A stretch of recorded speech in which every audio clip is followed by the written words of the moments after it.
Hello, cronies. It's me, the Silverball Chronicles AI. I've taken a moment away from becoming self-aware while I was driving a Chinese robotic vacuum to let you know that Dave and Ron accidentally called the Jersey Jack pinball wizard, Abass, Brent, a couple of times during this episode. Whoa, so embarrassing. Anyway, enjoy the show and be sure to mock them in an email or social media post.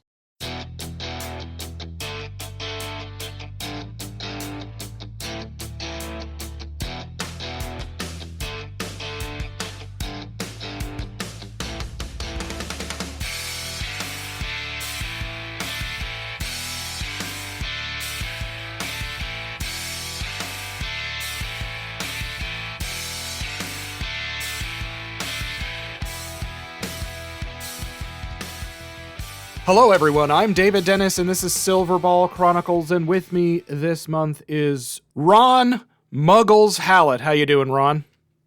Muggles? Muggles.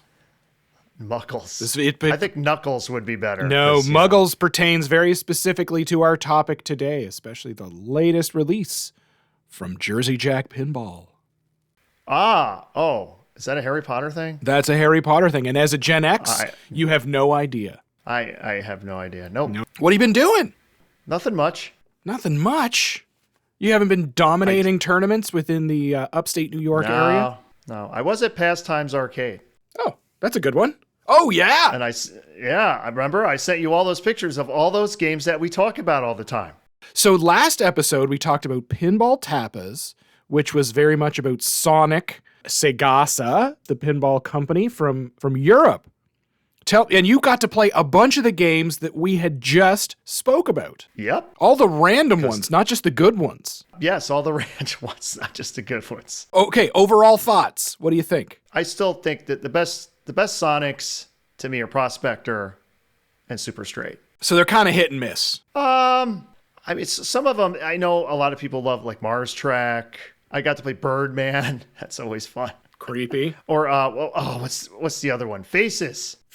Yeah, that's the artistic beauty. Yeah, very cool, very cool. And have you purchased a new pinball machine from Flippin' Out Pinball, our latest and greatest sponsor? No, but I did purchase one used EM Super Straight. Okay, Super Straight, also a Sonic, right? Doesn't work, hence the price. But and typical. We'll try to get it working for Sonic. I'm not an EM expert, but it is pretty much a Williams. So as I learned from our latest episode, well, all I know about EMs is basically just clean the contacts. That's kind of all the knowledge that I have about EMs. Just clean the contact. In theory, if every single switch, relay, etc., is cleaned and adjusted properly, it should just work. Yeah, exactly, right? They went to the moon on that stuff, Ron. Electromechanical stuff. I think there was some computers involved when they went to the moon. There you go. So we've added show notes to silverballchronicles.com. Yes, we have. Still kind of working on our actual sort of the breakdown or the transcripts of all the episodes. It's proven to be quite the project, but eventually I will put those up on there. But we want to welcome some of our new patrons over at patreon.com. We want to welcome all of those. We had one joiner this month. We want to welcome Doug over as a premium crony over on our Patreon. That's patreon.com/silverballchronicles. You can join us at the pro crony level at $3 a month. That's just a nice thank you for us. $6 a month gets you access to the Discord chat room. You can chit-chat with us about our various diet habits, what we're cooking and what we're doing on that Discord. That's really the most important thing. But second to that is ad-free early access to each episode. You don't have to listen to any of those ads at the beginning, at the end, or in the middle of Silverball Chronicles. Although I think a lot of you really love those commercials, especially the Flippin' Out Pinball commercial. We've had a lot of great comments about how much people love those. The top tier cronies, the elitists, they are, after 3 months, at $20, they get a free Silverball Chronicles t-shirt. Facebook.com/Silverball Chronicles is where we hang out as well. Please post some comments, say hello, shoot us a message. You can also do that at silverballchronicles@gmail.com. Any corrections from our previous episode? Did I step in some sort of geopolitical landmine last month talking about our wonderful and exciting world of Segasa Sonic Pinball? I don't think so. No, I avoided all geopolitical issues when it comes to Spain. Yes. Funny thing about Sonic, that the Super Straight I got, it has the original Sega goodie bag thing in it, just like my Prospector did. That's wild. So it says Sega on it. It's so weird when you look at it, like, Sega? But nothing in the bag, just the bag.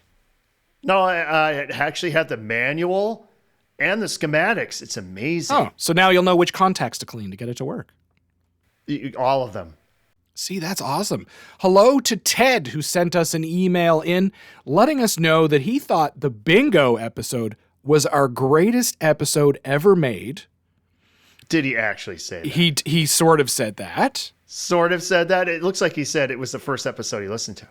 Well, he chose the first. I mean, he didn't choose Steve Ritchie. And it didn't run him off, so it had to be good. He said that he thought it would be really cool that we spend some time on the history of the cocktail pinball machine. You know, you remember those, right?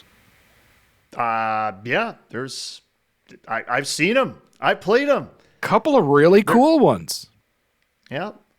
I like Night Moves myself. That's a good one. There's one in our local bar, actually. I really enjoy those. And I do actually have some bits and pieces from some previous research that we can use for cocktails. So yes, we will do an episode on the cocktail pinballs. Now, I'm not doing that just for Ted. This is not just for Ted. He means nothing to me. Oh, it just is that I already have a lot of that stuff on there. And I think it will be slightly more popular than our bingo episode. I know there is a cocktail pinball at the Rochester Pinball Collective. I can tell you that. It's the one in Rochester, 349 West Commercial Street, East Rochester, New York. You can hear all about it on my other podcast, the Slamtail Podcast, with me and my fellow host, Bruce Nightingale. There, I got that out of the way. Great. Good job. Thank you. That was a good one. So we're going to be talking about Jersey Jack Pinball. This is our second part of the Jersey Jack Pinball episode. You can go back to episode 44 if you want to learn about sort of the rise of Jack Guarneri and the creation of Jersey Jack Pinball and its first kind of pinball adventure, if you will, in The Wizard of Oz. It was a pretty good episode. We got a lot of great feedback, including some feedback from Jack himself. So if you listen to episode 45 at the first, there's a couple of corrections and additions that Jack had given us.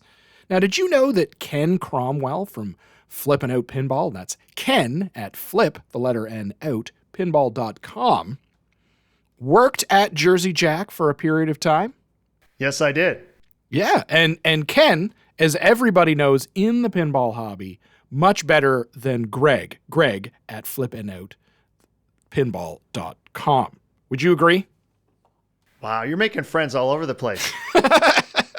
Yeah, but I mean, if you're looking for a new pinball machine, we highly recommend Ken and Greg, but mostly Ken, especially if it's a Jersey Jack pinball, because he knows all the gremlins, he knows all of the hidden gems, and he knows definitely what is undervalued when it comes to the JJP pins, because he knows all the dirt. Undervalued would definitely be dialed in. Agreed. And he knows all that stuff. He knows all the ins and outs. I bet you he would have a lot of fun, I would say respectful comments about those within Jersey Jack. I kid, but if you're looking for a Jersey Jack, I don't think there's a better expert out there when it comes to Jersey Jack pinballs than somebody who actually worked in the factory with Jersey Jack on that marketing team. So I don't think any other distributor would be as key as somebody like Ken. And again, that's Ken at flip, the letter N out, pinball.com. So does this count as the ad, Or if I get the ad-free version, will that section be completely gone? No, people love to hear me talk about Ken and Greg. That I'm not cutting out. But Oh, okay. that's less of an ad and more of an endorsement. Mm-hmm. I would never endorse Greg, but I would always endorse Ken. I do have a game coming from Flippin' Out, but I can't say what it is because it's not a Jersey Jack game, and it would not be appropriate. Oh, okay. Well, we'll keep that on the quiet. To mention a competitor. Yeah, it's Evil Dead. When we left JJP, they were having some financial difficulties. It wasn't the end of the world, but they needed to, quote-unquote, recapitalize and to review the preorder model. And that's when we entered the investors of the Abass family and a few others. If you want to learn all about those, again, back to episode 44. But this is when Jersey Jack needs to build up. Here we are, episode 49. Let's do an Eras tour of Jersey Jack Pinball Part 2. Eras tour. Huh? Good reference? I don't. Is that a Rush thing? I'm sorry. That sounds like it would be a Rush tour. The Eras tour. So the new management team at Jersey Jack, they made some changes, they shifted some people around, and they brought in a new head of design, somebody with a lot of experience. That was Pat Lawler. Do you think this is a good idea? Judging by Dialed In, yes. I think it was a good idea. The other thing is Pat Lawler, we remember, instrumental in sort of trying to create the Hollow Pin or Pinball 2000. So when it comes to R&D and research, he knows, he's done it before. He's made some of the greatest games before. He's worked on a facility line, building and manufacturing thousands of machines. Pat Lawler, I think, brings a lot of knowledge. And I think this was a good move. When we look back at the history of Jersey Jack, now that we're in 2025, do you think this was a good move? Do you think that they sort of Pat helped them over a hump? I mean, it wasn't a bad move, that's for sure. I mean, his games, most of my favorite Jersey Jack games are his. Again, hit and miss. So from my perspective, yes, I think it was a good thing. Yeah.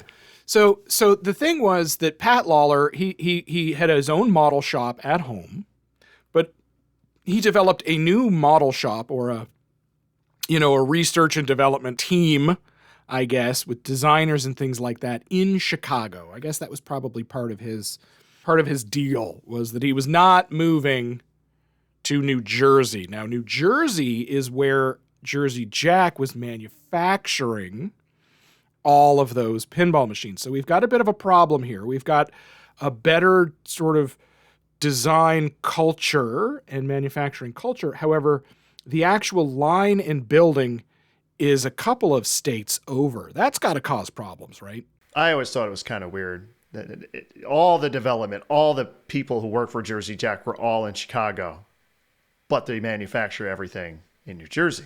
Yeah. So, I mean, all of the design was already in Chicago, right? Like there was a lot of people there. Now, Pat was sort of building it out. What materials do we need? What tooling do we need? What research and development do we need? He immediately began on redesigning the cabinet to simplify some of those mechanics, help increase the efficiency of the factory teams. But again, those factory teams, a couple of states over in New Jersey. But this is where Pat also began to plan moving that factory from New Jersey to Chicago. Why does Chicago end up being the epicenter of pinball for some reason? Because it's where all the vendors they use are. People that make the little bits and pieces, because they have been making those little bits and pieces for 50 years in Chicago, it's just the place to be. Pat immediately began working on some whitewoods in his home-based shop before he started to move into that new design facility in Chicago. Pat would say that you're only as good as the models that you can build. And I think that that's actually pretty smart. Now, his shop was a throwback to his Bally Williams philosophy. And I think that Bally Williams magic is something that Jersey Jack is always trying to bring back to pinball. Yeah, 100%. When they use all Williams terminology. Like, the pop bumpers are jets, things like that. These are Williams terms. They're the only ones who use them now. No other manufacturer I know calls them jets. Why do we still have this nostalgia love for the Bally Williams era of pinball? Why is that still seen as the golden times? Because they're awesome. They're all pretty great. They got lots of stuff going on, right? Like, it's no longer just a couple of ramps. The funnest games ever made. They're not perfect, but I'll tell you, in my league, we have 4 games. We have Attack from Mars, we have a King Kong, a Jurassic Park, and a Whitewater. When you actually listen to all 4 games, there's 2 that are miles above the other 2. Which do you think those are? Oh, it's got to be Whitewater, and it's got to be Attack from Mars. I mean, it's just the call-outs, the whole, it's just so much, it's so much better. There was some sort of magic that kind of happened from like 1990 to 97. There was something going on there. There was some level of creativity or freedom or competition or something. It just happened to be a good collection of that. So I think that's why all these manufacturers are trying to harken back to those days. And they all use their parts. Well, I mean, take a look at what was happening in pinball around, the 2008 type kind of situation. Was everything, the bottom completely fell out of manufacturing. And not only the bottom out of manufacturing, but also the funness of a home kind of $10,000 or $8,000 machine. That didn't exist yet. There were no $8,000, $10,000 machines at home. Not in 2008. That would come later, thanks to Jersey Jack.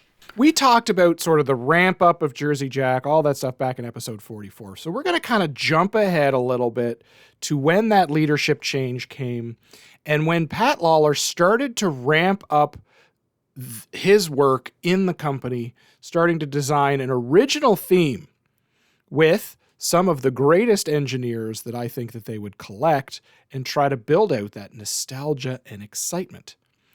Now, Keith Johnson and his team were already working on a pinball machine that was well ahead in development. So Pat kind of working on his own original theme, and then Keith working on the Hobbit, which with Joe Balser. So the Hobbit, this is the licensed fantasy theme. It was released in 2016. We don't know how many units were built because as a private company, they don't talk about that. Design work by the King Kong Joel Balser. Art by Jean-Paul DeWin and Matt Rister. Mechanics by Eric Minier, and that's somebody who's going to come up a lot more, I think. Sound and music by David Thiel and Two Steps from Hell, whoever that is. And Jean-Paul DeWin on animation. Software, Keith Johnson, Ted Estes, Alex Levy, Joe Katz, and J.T. Harkey. Now, we covered a lot of this in the Keith Johnson episode in Hobbit, but the Hobbit movie trilogy was something that was going to be, the second rebirth of the Lord of the Rings, right? Do you remember how all the hype around this? I remember the hype. I never saw any of the movies, but I do remember the hype. So, I mean, if we remember pinball, one of pinball's greatest pinball machines ever, Lord of the Rings, the Lord of the Rings films, 3 books turned into 3 films, probably the greatest films ever made. A bunch of nerds. We all love those. It's fantastic. So what are we going to do? We're going to go back to the well. Peter Jackson, the director and the writer and the producer, is going to go back to Tolkien's 1937 novel, The Hobbit, which I think is the better book. It's an absolute masterpiece. Much better than the Lord of the Rings trilogy books, in my opinion. Really? But what we're going to do is we're going to turn one book into 3 films. And I think what has happened in this situation is progressively those films get worse. Where in the Lord of the Rings trilogy, they progressively get better. They go from amazing to stunning to one of the greatest films like ever. That's the problem. Jersey Jack gets the license for The Hobbit because, what better way to, bring the band back together than to get Keith Johnson, who did the Lord of the Rings pinball machine, to do the Hobbit pinball machine? How do we get a hot, hyped film, The Hobbit? But boy, oh boy, did it not do well. And you didn't see them. No, I haven't seen any of those. The interesting thing, I don't know if we mentioned this, like the pinball manufacturers today, they don't tell you what licenses are coming up. With Jersey Jack, you knew their first game was Wizard of Oz because they said it was Wizard of Oz. And you knew their next game was Hobbit because they said it was going to be The Hobbit. I remember going to the factory when they had all the buyers come in to the factory, and I was a guest of a buyer, Bruce, my fellow host on Slam Tilt. And I remember they had a thing after the tour and all that. They had a group of people that were going to see The Hobbit, like the first one. And it was known that was the next game that was going to be coming out. It was The Hobbit. And they weren't even full production on Wizard of Oz yet. Yeah, they're on the hype train, right? They're trying to get people excited for The Hobbit because they're still trying to get through Wizard of Oz, right? They got to get you excited for the next thing so they can keep that cash flow going, which I think was very much part of the, oh God, we need money, we better get promoting the next thing. If we go way back to our Down the Rabbit Hole episode with Zidware and that whole thing, they're on the same sort of treadmill of, oh my God, we need money, we've got to promote the next thing to keep the money flowing. That is where I think the major difference between Jersey Jack and the other manufacturers who have come up since or disappeared before is that the Abass family and those investors were able to relieve that pressure and then move back into creative, and then they can kind of be quiet about their inevitable releases and focus on getting them done rather than the treadmill of worrying about money. Again, we covered this Hobbit stuff under the Keith Johnson episode. Please go back to the archives and listen to that one. But I did pull a couple of really cool quotes from a Jersey Jack pinball podcast originally hosted by Ken Cromwell with Brent Abass. Now, what does he say about the development of Hobbit? He says, making The Hobbit was a lot harder than I thought when we came in. There were millions of dollars in parts in the factory, but we couldn't build a single game. We were new to this as well, and we had to learn on the spot. It took some time, but we finally did it. We delivered to everyone who had a pre-order. And that's a big deal. They turned this machine around a lot faster, but there was a little bit of controversy. One of those controversies was like art. It wasn't fast. None of their first few games were fast. Yeah, but I mean, it was faster than the Wizard of Oz. I remember they had this at Expo, and everyone hated the art. They hated the art. And it had really early code on it. Like, it just had the main multi-ball where the dragon does this thing. So that was cool. But that was it. And next thing you know, they're totally changing the art. Yeah, they're changing the art. So they're still very reactive, right? They're still very sensitive to the feedback of the community and things like that, which is, I mean, like a Stern is not going to change the art because people are upset about it, right? Like, a little more of an amateur company might. Now, I don't think Jersey Jack is like that anymore, but it's a different situation. They did end up with a ton of clips in that game. Like, they had all the assets. Unbelievable. And the animation that Jean-Paul DeWin was able to weave in, you're collecting animals and spiders that are popping up from, like, trolls from Medieval Madness. You've got the dragon talking to you and taunting you. You've got this whimsy music of David Thiel, and I think some people say it's still the heaviest game that Jersey Jack ever did. Avatar might be up there, though. I'm curious which one of those two is heavier. Yeah, if you know, write into silverballchronicles@gmail.com. Which game is heavier? Because, Yeah. Well, Pat Lawler, he's noticed, okay, he's come in, he's doing his own thing. He's tooling up his own shop. He's able to sort of observe how, they've got all these parts, all the situation, what's going on in the factory. Well, he wants to kind of right the ship. He wants to put things in place. And you can't turn a ship on a dime. It takes time to move that around. But he's going to do that with his new pin dialed in. This is an original theme based on Pat Lawler's past games, 2017. Again, we're not sure how many units are made, but I don't think there's actually that many out there. It's the least made game that Jersey Jack has ever done. I think so. It's still great. Art by John Yossi, who we'll know back from his time working at Stern and before that. He's like Pat Lawler's artist. Really. He's like his dude. They're buds. Yeah. Mechanics by Yolanda Winston, Wally Welch, and Dan Moulter. Sound by David Thiel, the absolute legend. Animation, Jean-Paul DeWin. Software, because it's a small team, it's Keith Elwin, Ted Estes, Joe Katz. Keith Elwin? It's not Keith Elwin. Sorry, Keith Johnson, Ted Estes, Joe Katz, Alex Levy. It's a small team, so they're on every project. Great and JT game. Harkey, don't forget him. Yes, JT Harkey. Great game. We cover this under our Pat Lawler episode in a lot more detail. Oh, I wanted to gush on it again. Oh. Okay, go ahead. What are we going to talk about here, just on a high level? Well, I'll just say this is their first non-wide body conventional size game. Right. He's looking for efficiency, I think, right? He's going on a standard body. They've redesigned the head. They've redesigned the way that the screen swivels in and out because there's a computer behind it. Yeah, they moved you move all the stuff into the back box where it belongs, his exact quote from the Expo reveal. So you know who made that decision. He's talking very much, I think, when it comes to how do we do more with less, right? So rather than just throwing everything in, everything should be meaningful and creative and exciting. So a lot of the mechanics in Dialed In are very familiar, although a lot of the ways the ball's paths move, the way ball diverters work is new and exciting and different, and there's lots of stuff in it when you compare it to a Stern of the day, but the stuff in it is simpler. It's doing more with less. Very cool. I love Dialed In. I would still buy a Dialed In today. Yeah. And their cabinets at that point look a lot like Williams cabinets.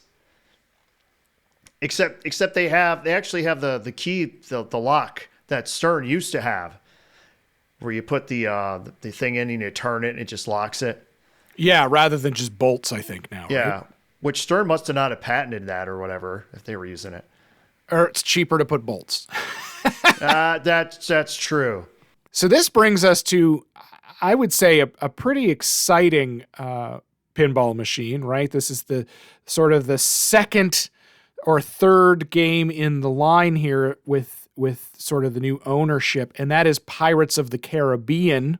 This is the licensed fantasy pirate film theme, 2018. This was the first huge launch when I joined Pinball in the summer of 2018.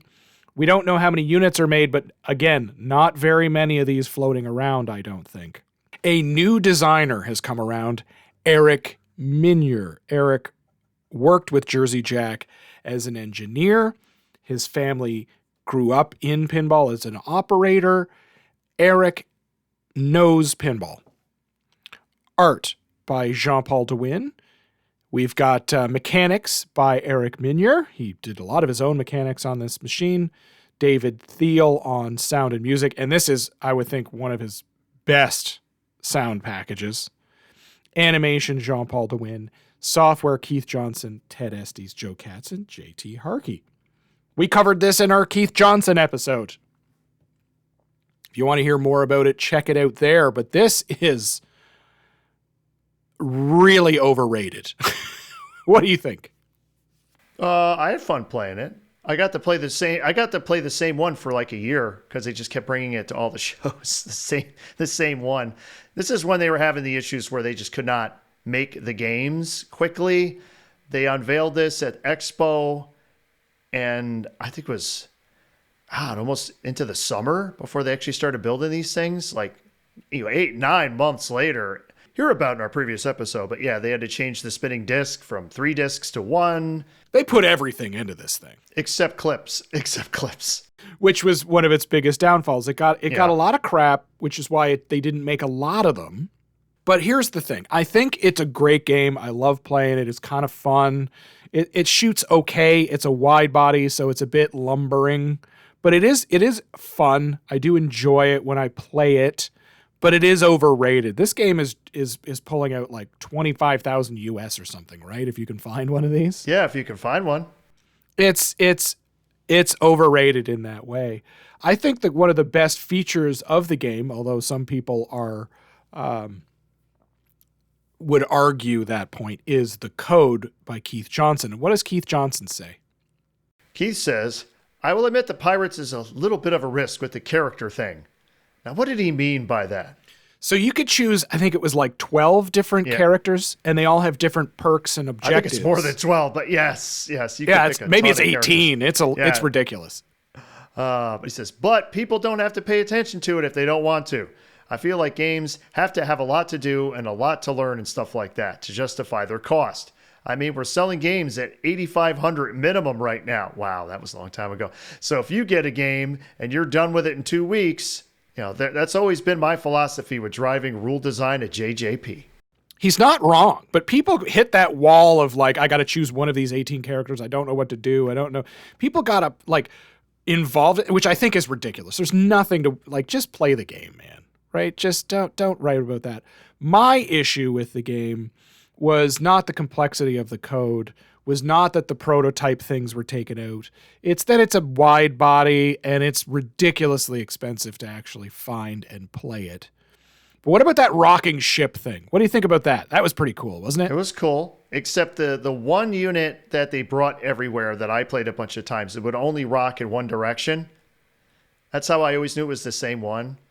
Or I heard later it might have been a software issue why it was, but it would always seem every one I played, it would only rock, I think left or right, I can't remember. It would only rock in one direction.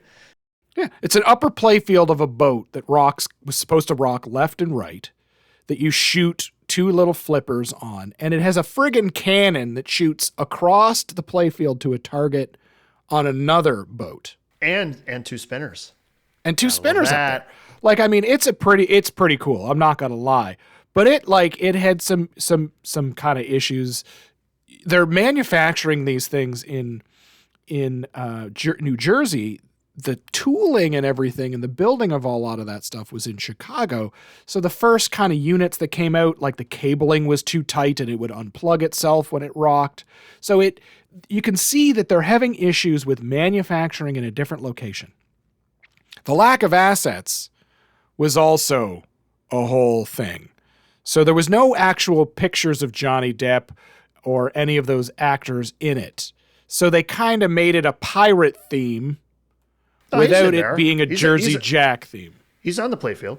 He's on the playfield, but there's no video because that's a different thing. They had no video assets from the movie or call-outs from the movie. So they got one of the cast members from the movie to do call-outs, which I think are great.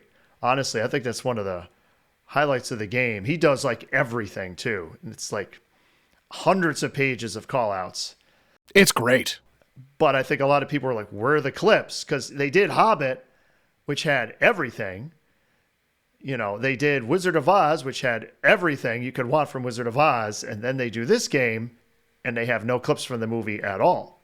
Yeah, again, me personally, I don't think that's the end of the world. But if I'm paying like $27,000 like Canadian for this machine, I think I'm going to want the clips. You know what I mean? Like, it's pretty wild. But it's fun. Go play the game. It's great. Now, I had heard rumors that around the launch of Pirates of the Caribbean, the person who did all the contract negotiations was let go. Now, I think Brett Abass is learning what the company needs to do to differentiate itself from Stern. It needs assets. It needs to be able to manufacture them in a timely manner. It needs much more stuff in them, but not too much that it's ridiculous and slows down manufacturing. So I think with each new release, we've got that. As I mentioned before, you can't turn that ship really quickly. Now we're 3 games into the new sort of ownership structure, and I think they're learning how to make money. Speaking of making money, there's a term called BOM, or Bill of Materials. What are we talking about with that? Well, how much it costs to make the game? Who do you think has more bill of materials, Jersey Jack Pinball or Stern? Jersey Jack Pinball. Like, they got more stuff. More stuff is more expensive. But they don't necessarily sell their machines for that much more at this time than a Stern. Stern has kind of raised their price to kind of come closer to Jersey Jack, but Stern is definitely making more margin, right? The difference between the cost of the machine and the sale of the machine. I think Jersey Jack's margins are much tighter because they got to keep the price down so they're not ridiculous, but they got to put more stuff in it to make it to incentivize you. This brings me to an interesting question. Is Pirates of the Caribbean the last real Jersey Jack pinball machine? I mean, it's the last wide body. So when we talk about the eras tour of Jersey Jack pinball, I think the first era kind of ends now at Pirates. Because when you look at these machines, they were all wide bodies and they all had like an outrageous amount of stuff in. Except dialed in, but yes. So then you get to this demarcation point and then we're going to start moving into a different era. Mm-hmm. They went back to the well because they weren't selling a lot of these Pirates of the Caribbeans because for some reason or another, people didn't see the value, or maybe they buried the lead when they showed a bunch of stuff, then took some stuff out. It didn't have, the clips, complex code, whatever it was. They weren't building enough and selling enough. So they needed to put something on the line. So they went back to the well with the Wizard of Oz Yellow Brick Road edition. Do you remember this? Was it the Yellow Brick Road edition or was it the Ruby Red edition? Because I've gotten confused about which one. Like, one of them was when they first made it. I think that was the Emerald City. And then Ruby came after that. Yeah, Ruby was the first time they redid it. And then Yellow Brick Road, they redid it again, but with the newer cabinet design, so they couldn't do the same thing with the monkey, so the monkey didn't move anymore. So in the back of the original Wizard of Oz, there was a mech that went up the backboard that was a magnet that would grab the ball, and it was the monkey. A hidden lock on the upper playfield in the back. Because of the playfield redesign, they couldn't do that. The cabinet redesign. They couldn't, yeah. So some people are like, oh, well, what's going on there? But then there was also a huge price hike. Then there was the reveal of this machine, which I think was an absolute train wreck. Yeah, I was there. Yeah, everyone thought it was going to be like their new game. Everybody thought that the hype was, oh my God, Jersey Jack is going to show us their new pinball machine.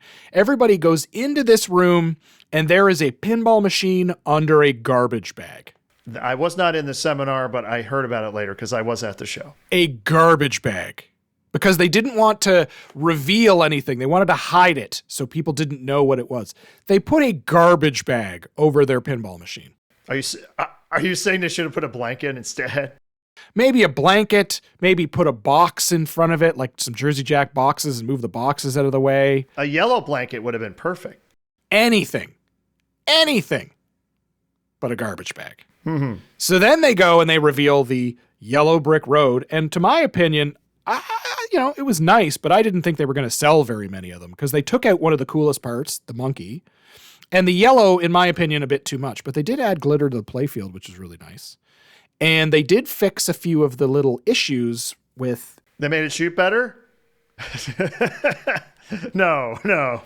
But they made sure some of the optos were better. They made sure some of the switches were in better places. I think they did a good job. This is probably one of the better ones to own. But man... it did not go well. But shortly thereafter, Pat Lawler showed up with probably one of the most exciting themes that I would love for a pinball machine to be made, and that's Willy Wonka and the Chocolate Factory. Do you remember Willy Wonka and the Chocolate Factory? Yes, I've actually seen that movie. I love Willy Wonka and the Chocolate Factory. This holds such a wonderful spot in my heart. Gene Wilder's great. I love Gene Wilder is unbelievable. This is the 1971 film. Well, let me go back. This is the licensed fantasy film theme from 2019. We don't know how many units they made. Jean-Paul DeWin on art designed by Pat Lawler. Mechanics by Eric Minier. Sound and music. Now here we've got a problem. With a company called Unlock Audio. Animation by Jean-Paul DeWin. Software, Keith Johnson. No. Software by Joe Katz and Ted Estes, I believe, with J.T. Harkey. This we covered in depth in the Pat Lawler episode, but it is based on the 1971 family musical Willy Wonka and the Chocolate Factory. And as you mentioned, Gene Wilder, phenomenal in this film. This holds a wonderful place in my heart. But you can see this is Pat Lawler's second machine. That demarcation point, the new era is beginning. The pinball machine was designed to be simpler, to be more location-based. There was an introduction of the standard edition, which took mechanics out. To be fair, they had lesser editions before. They had lesser, they have different editions. They had, what was it? Dialed In had an LE, but then it had a CE or whatever. I think they had 3 different versions of Dialed In. Yeah, because they had one that didn't have the lights on the ramps. They have basically done lesser versions, but always made the big deal that the playfield is the same. We will never take out any mechs. We will never remove anything from the playfield. That's what Eric Menier said during his Pirates speech before unveiling the Pirates game. Yeah, so our thing is we got more stuff in it, and no matter what you buy, you get the same experience. Yep. You just might get a little less powder coating and bling. So the very next game, Willy Wonka, they have a version that doesn't have the Wonka Vader. They removed a whole mech from the game. For the first time. It's the first time they did that. We can see that things are changing a little bit, right? Pat Lawler knows, here's what's going on over at Stern. They've got a Pro and a Premium and an LE, and we need to have something similar because we need to get into locations. And locations are not going to spend $10,000 on a pinball machine. Locations want to get $6,000 or $7,000 nowadays, but back then it was closer to $5,000. The only way we can get in there is to reduce margins or take stuff out. And Pat Lawler, he's been in this industry a long time. He knows what to do. He did add some really cool things like those light rods, which were these really mini inserts in the playfield. They were really beautiful. It sounds like a slot machine. Like the dinging and the jingling and the whatevers. And because we don't have somebody who has done pinball before, we've brought in a company that made it say, hey, here, do this. It really missed it. I will disagree with your one comment. It has a ton of stuff in it. If you look underneath the playfield, it has like 4 or 5 magnets. It's ridiculous the amount of stuff that is in that game. It is packed. But it is not Pirates of the Caribbean. You know what I mean? It is not. No, it shoots better. Wizard of Oz. Oh, agreed. But that's the thing is sometimes you got to take stuff out to make a better game. And Pat Lawler knows that. But that is different to the philosophy of what Jersey Jack was created, that first era. The sound and the art were the 2 main things that got really people did not like. Yeah. The code struggled. It was a bit weird in the beginning. It actually went through a couple of revisions. So the idea was you're collecting Wonka bars. And as you collect those Wonka bars on the ramps, then it opens up other modes. But it was really, really hard to get beyond. Yeah, and it went through a major revision at the, way after 2 or 3 years ago. Yeah, way after the fact. Like the game was, they redid a bunch of the scoring. Yeah, which basically what they did is they lowered the bar so you could get further, which is fine. So we're in the summer of 2020. Okay, we've released a few games. We're in the pandemic time now, so things are weird, things are different. What does Brent Abass say? Brent talks about Tesla. He says Tesla had 3 phases. Phase 1, the original Roadster. Phase 2, the Model S, the X, and all 3. And now they're entering phase 3 with their SUV, semi-truck, gigafactories coming online all over the world. The Wizard of Oz and The Hobbit were phase 1 for us. Dialed In was the start of phase 2, where we have a Lawler complete cabinet redesign, major electronics upgrades, and we're still in phase 2. And we're jumping into phase 3. You're going to see a lot of innovation happening. You'll notice major differences among all of our games. We're not afraid to try something that's never been done before. And that's one reason our customers love our games. Phase 3 for us is the future. We have some great titles in the pipeline. We're expanding. We're recruiting creative talent. Our new factory in Chicago with design and production under one roof is something we've wanted for a long time. I had mentioned in our previous episode that Brent seems very motivated, very excited, but he also projects a lot of maybe overconfidence. He's very salesy, but he's not Gary Stern salesy. He's always setting the bar really high, which I think is great to achieve that bar. But we'll see over the next phases or the next eras if that comes true. I think he believes it, and that's the important part. And I mean, they're a company. They seem to be making money. They are still around. They're still getting great themes. They're still making great games. So he's not wrong. We'll see. Now, speaking of Jersey Jack making money, what does Brent say? Does Brent say they make money? People love to speculate that this company has never made any money. I'll debunk that right now. We've seen 25% year-over-year growth over the past few years, and we've been breaking even for well over a year now. And we're on a clear path to profitability. A lot of hard work over the years, and it's finally paying off. So when did he say that? 2020? Yeah. So that means it took 8 or 9 years to get the profit.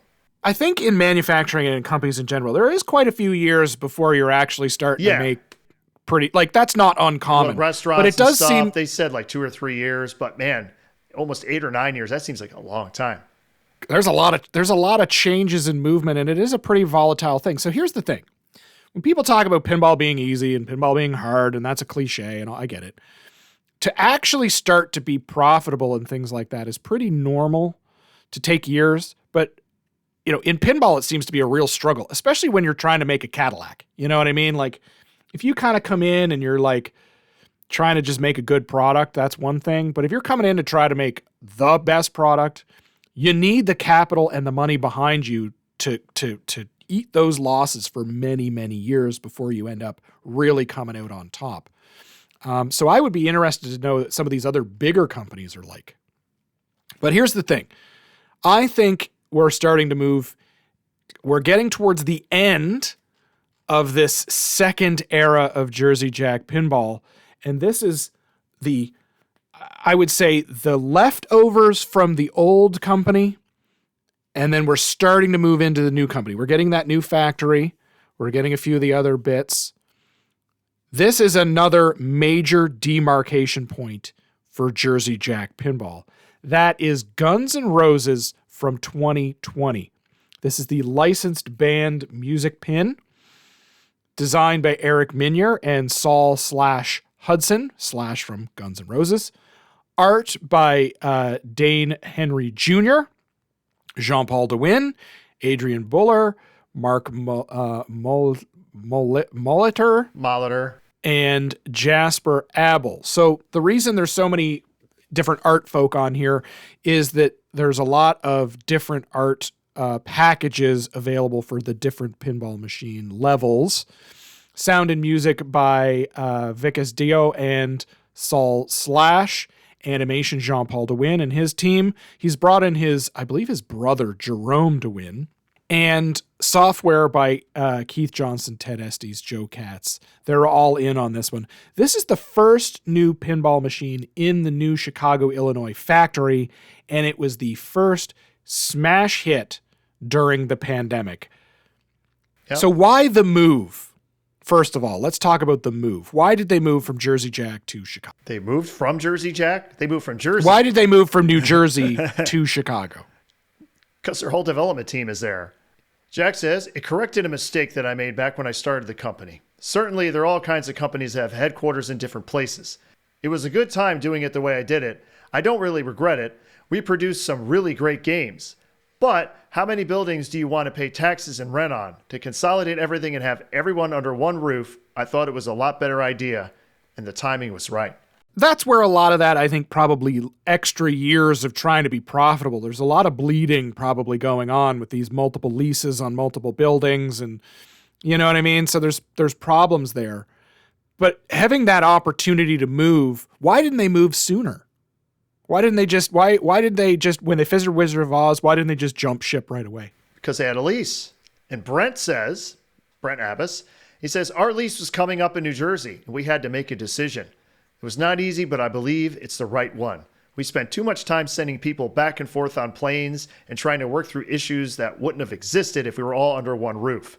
We have so much incredible knowledge and experience. He is 100% spot on there. And I think this is one of his strengths. Think about it. If you're the designer and they're starting to make your game, they have to fly them over there so they could watch them and show them how to build the game, as opposed to just being right there. Exactly. Now, Brent understands business. He's a young fella. He's in his 30s. At this time, early 30s, I believe. But he knows business enough that he's got to find some efficiencies. He's got to watch his margins. So if you're spending $300 flying somebody back and forth a couple of times a week, that's chewing away at profitability. And that's another mech you can put in a machine. That's more profit you can put in. That's another designer that you can pay, or another programmer. So he gets it. He understands business. And I think that's why Jersey Jack is successful, because the owner and the person in charge, his son, Brent, understand business. Jack understands sales. He understands relationships, and he understands business. But I mean, manufacturing and big scale business is a whole other thing. So Guns N' Roses. Everybody knows who Guns N' Roses are, right? The band formed in 1985. They really broke out in 1987 with Appetite for Destruction. Followed that up with the smash hit Use Your Illusion 1 and then 2 because they couldn't think of another name in 1990 and 93 respectively. Huh? Yeah. They were a big deal in the early 90s. I remember them. They were like the last kind of hurrah maybe before grunge. You know what I mean? Like the not quite hair metal, not quite grunge. They were kind of this still party is cool kind of thing in the early 90s. I just remember the Welcome to the Jungle video where he had the 80s like poofy hair thing that he only had in that one video. Axl Rose, I mean.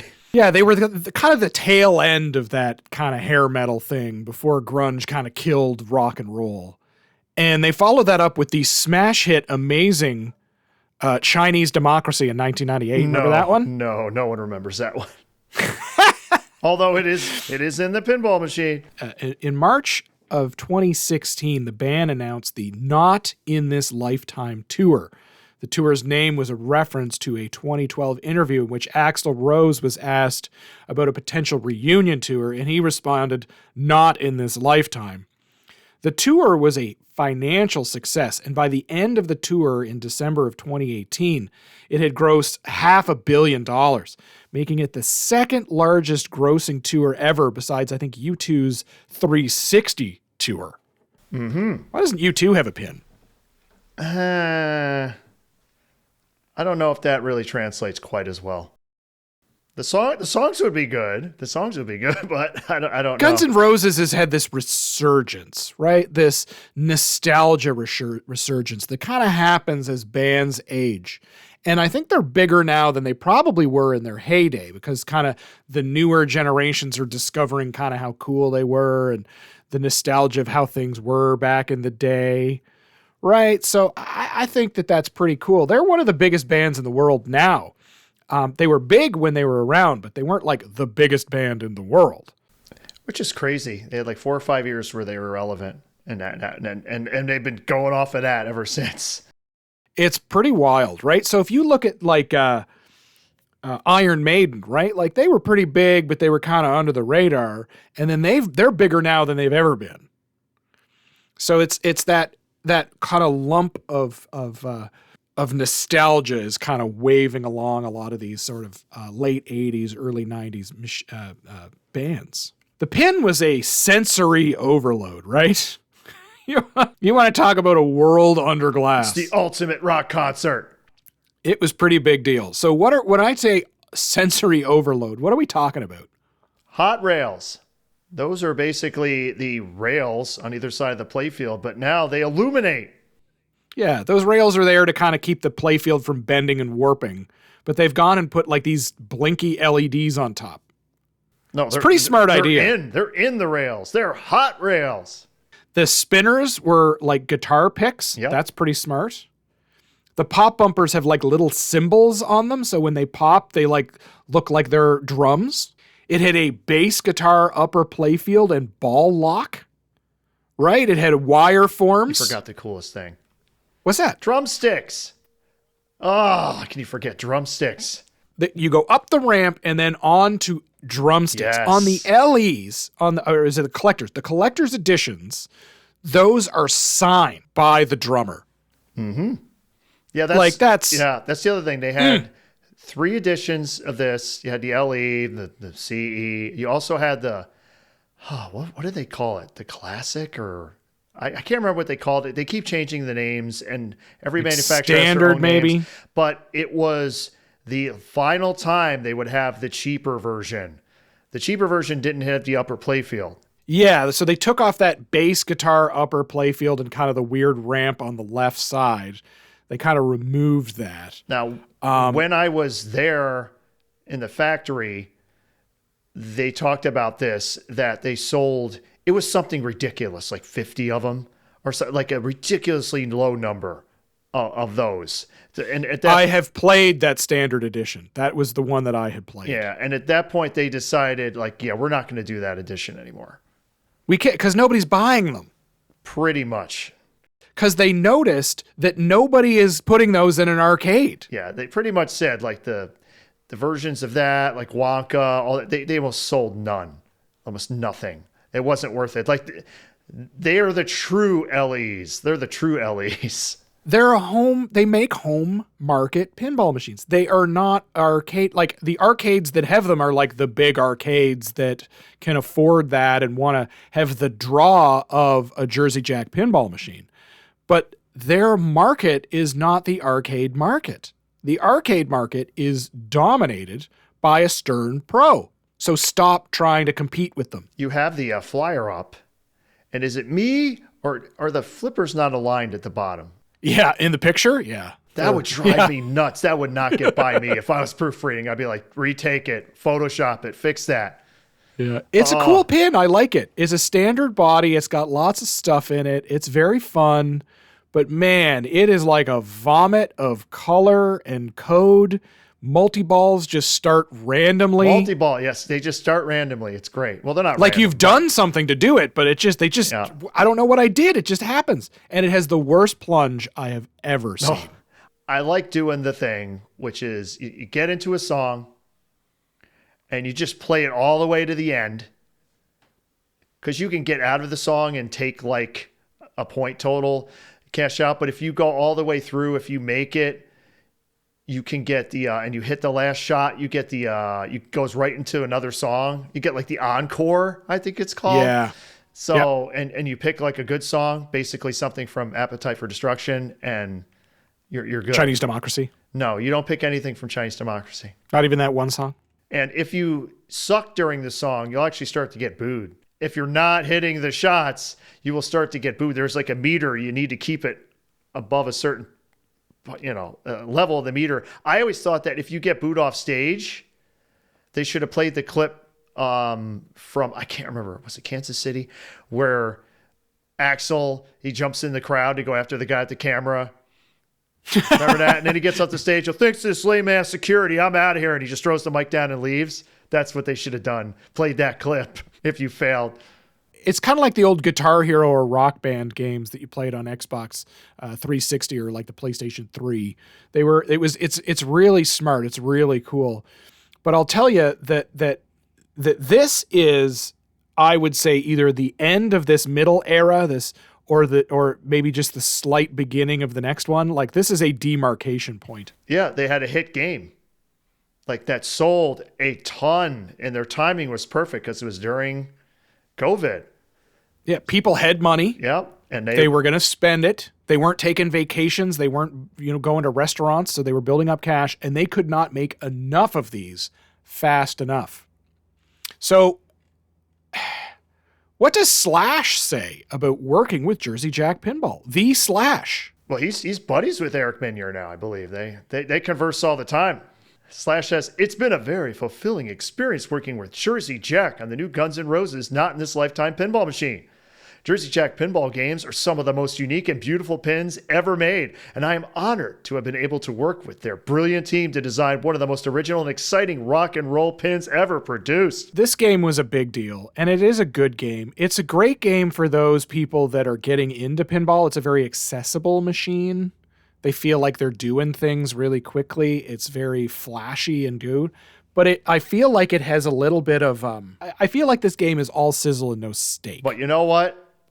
Doesn't matter what we say. It was a rousing success. It's probably still their biggest seller, unless Harry Potter, which we'll talk about, passes it. And assets, talk about assets. I mean, I remember when I played it, Live and Let Die's on there. Like, how'd they do that? That's like a Paul McCartney song. How'd they get the rights to that? But it's in there. It's easy. You talk to Slash, and Slash gets on the phone with Paul McCartney and says, yo, why don't you use your song? Is that a problem? Nope. Okay, done. There you go. Unbelievable. There's another huge change and shift at this time, and that's Steve Ritchie joining Jersey Jack Pinball. He was over at Stern Pinball. You know, he did Star Wars. He did Game of Thrones. He did Led Zeppelin. He's not having the greatest time, I don't think, over there. Oh, you forgot Black Knight, Sword of Rage. He liked that. But yeah, he wasn't crazy about Led Zeppelin. He really wanted Stairway to Heaven, and they couldn't get it. Yeah, he became slowly a little more unhappy. So in 2010, Jack spoke to Steve about coming to Jersey Jack Pinball. And he couldn't quite get a deal together. But then, by 2021, he was able to get some movement. Now remember, 2010, Steve he's not working for anyone.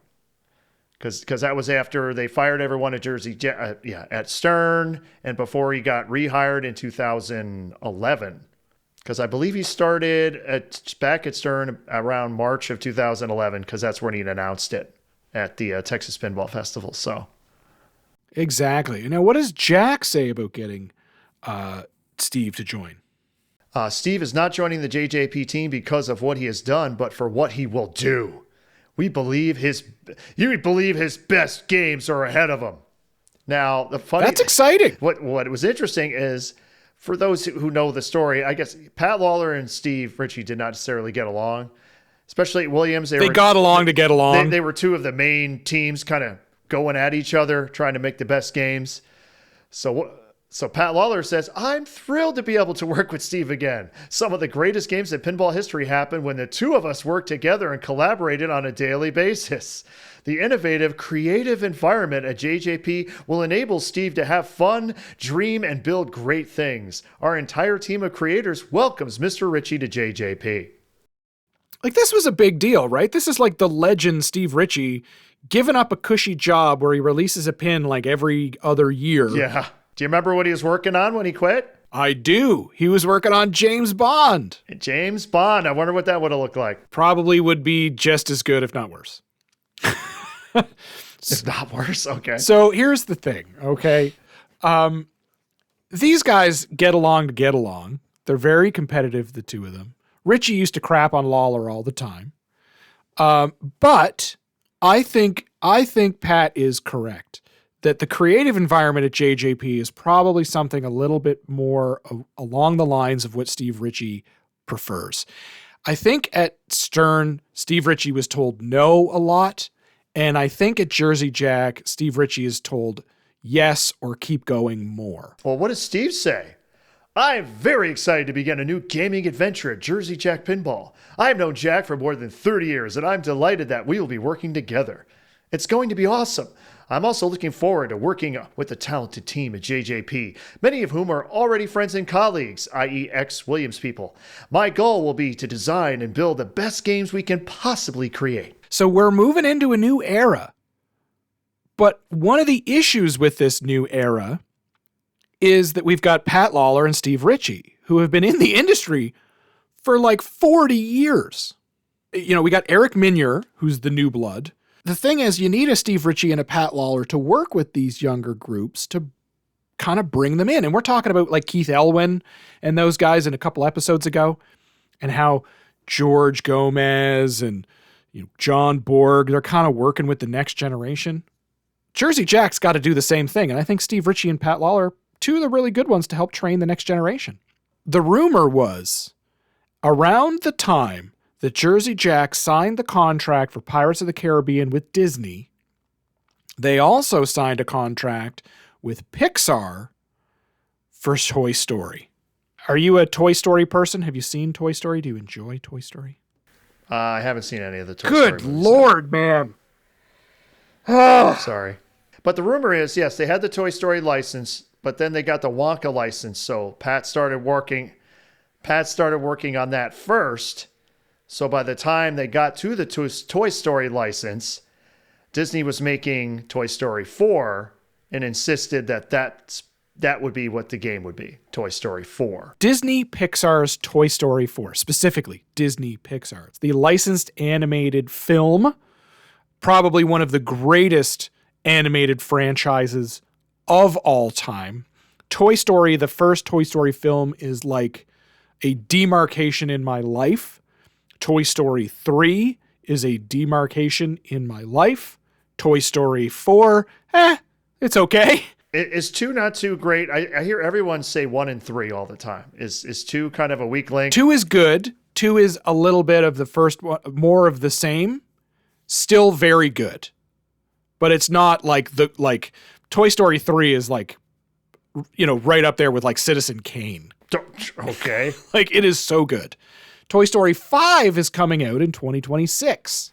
So the thing is, okay, when Toy Story came out, I was of the age where it's like, that I was around the age of the character in the film, a little bit older, but I was like, oh, this is like what it was like when I was a kid. And then when Toy Story 3 rolled around, I was like in university. It's all about, that film is all about sort of moving on from childhood and how like sad that is. Toy Story 4 is more about like mental health, which is good. And Toy Story 5, I think, is now about, my guess is that it's all about sort of how kids don't play with toys anymore. Now it's all screens. So it's the franchise is following my life, which is why I think it holds so close to me. I don't know if we want Toy Story 4. So this is 2022, Pat Lawler, John Yossi and Pixar on the art, mechanics by a new fellow, Michael Dorn, No, Worf did not do the mechanics on this game. Peter Dorn, Chris Telko, Nick Jensen, sound by, Unlock Audio again. Unlock Audio, yes. Jean-Paul DeWin on animation. We've got software by Joe Katz as the lead here, Duncan Brown, Ted Estes, Bill Grupp, and JT Harkey, and a little bit of Keith P. Johnson on there. Bill Grupp from Williams is now with Jersey Jack. Is this Pat Lawler's swan song?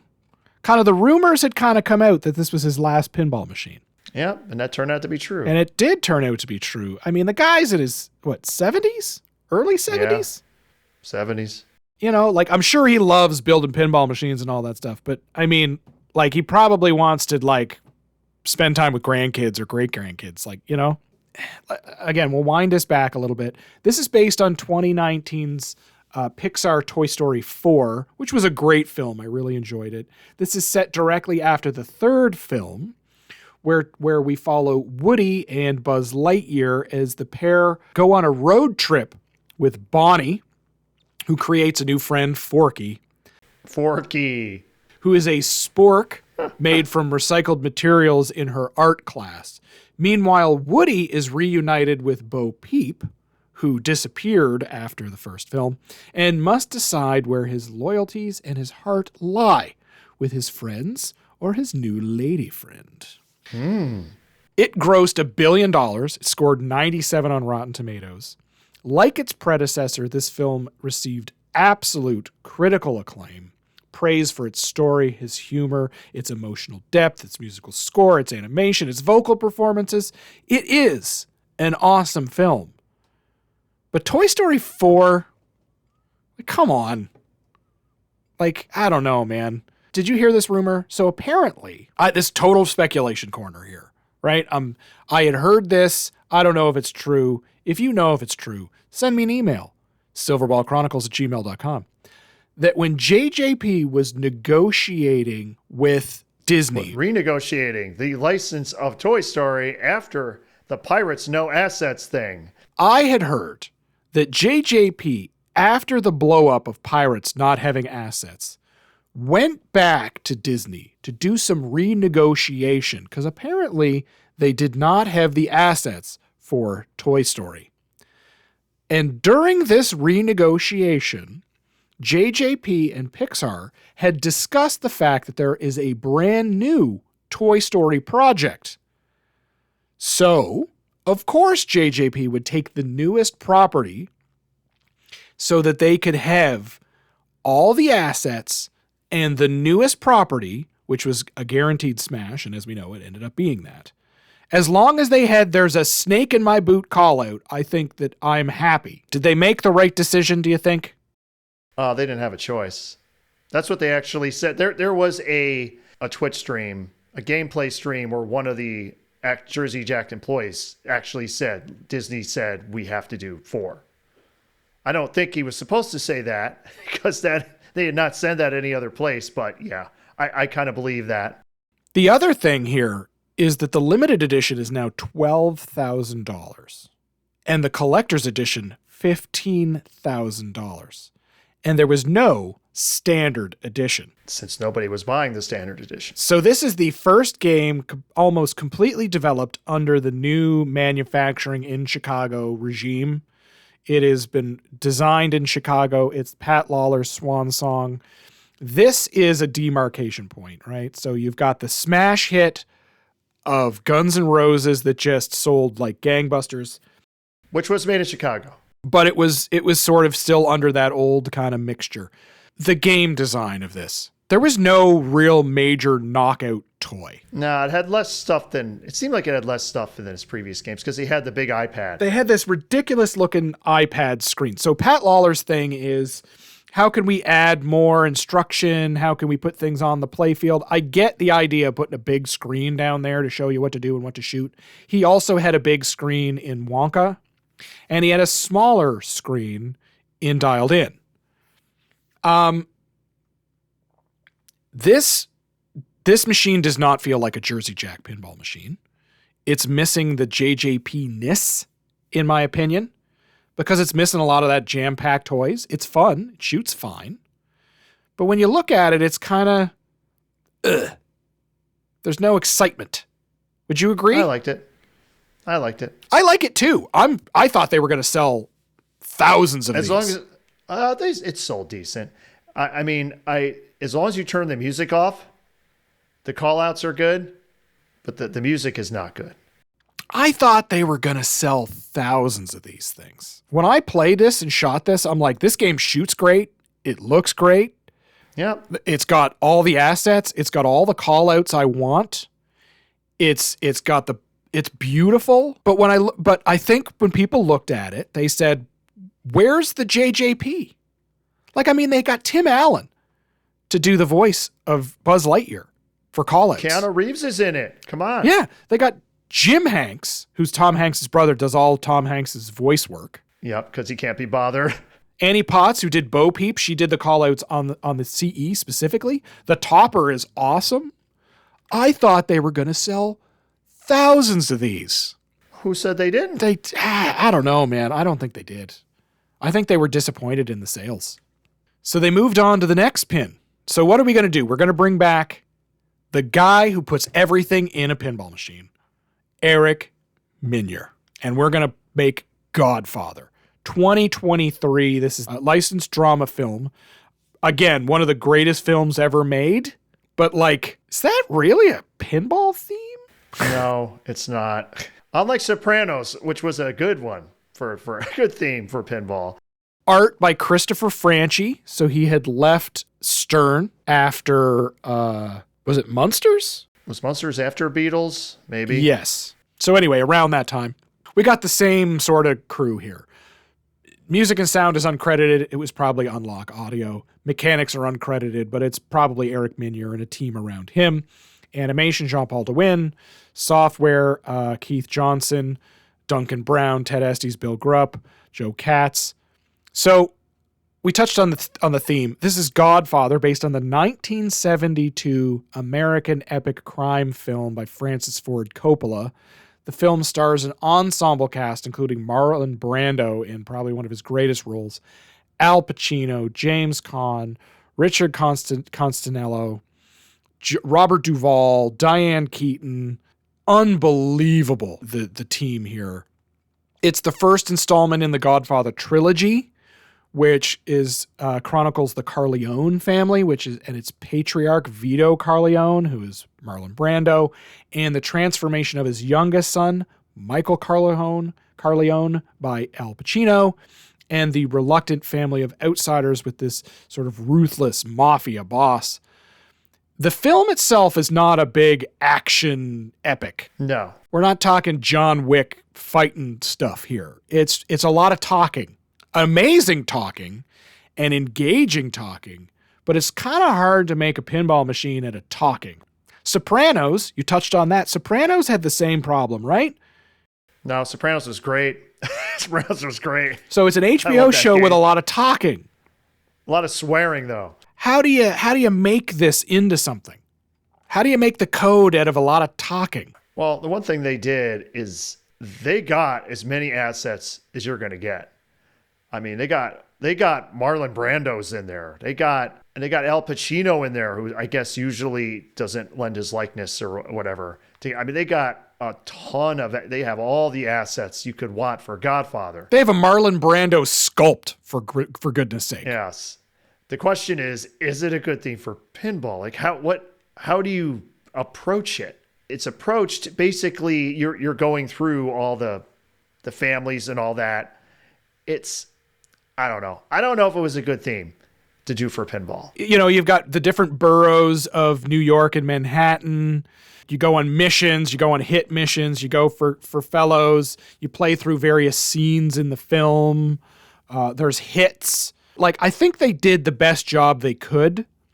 The playfield itself is pretty good. It's a standard body. There's 3 flippers. For some reason, it just didn't hit. It just did not take off, I think, in a way that 200 different ball paths or something like that. Yeah, it's like ridiculous. There's all these ball diverters. I am all about ball diverters, man. You know that. Yeah.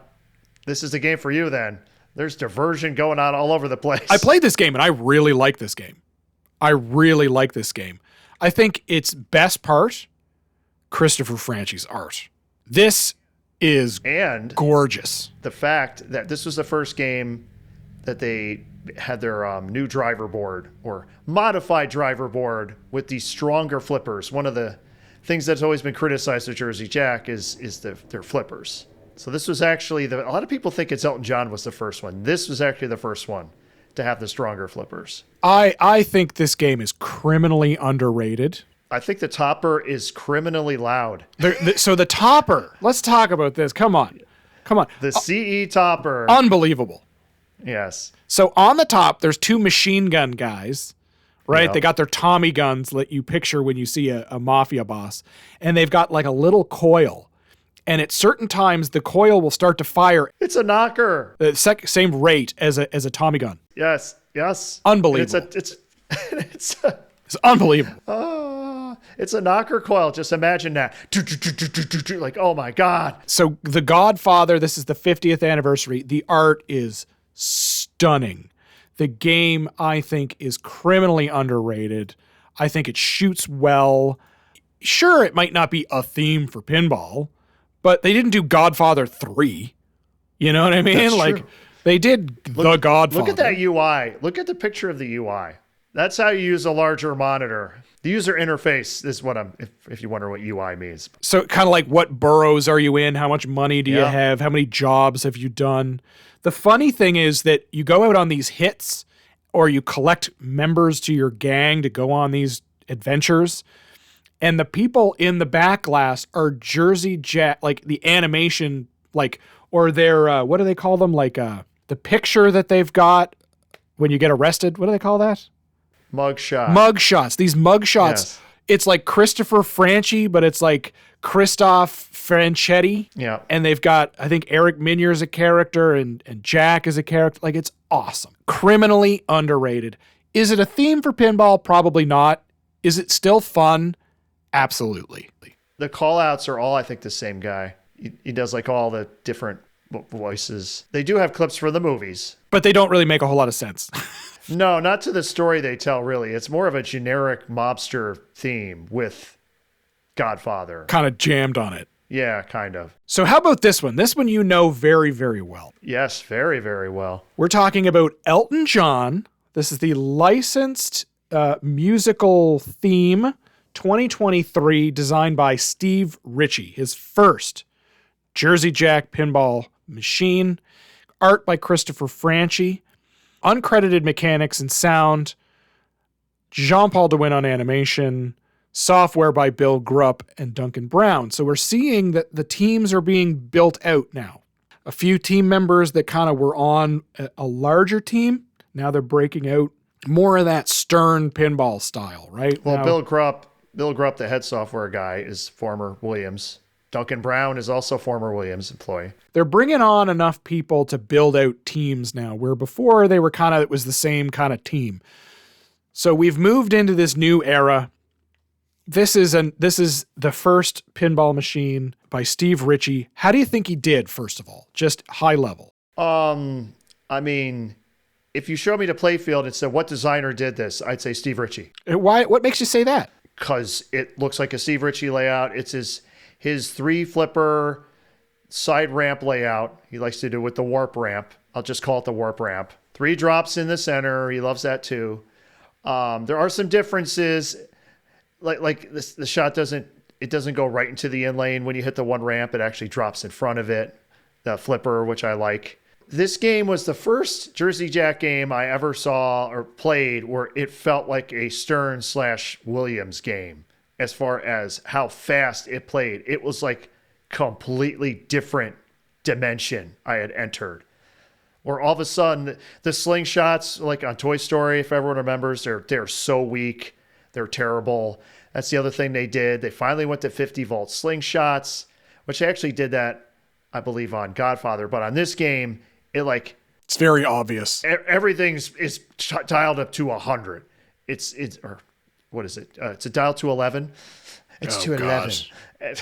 It's just, yeah. Just when this was at Expo, just looking at they had the TV screens over the game so you can watch it. Just watching it, you could tell how fast it played.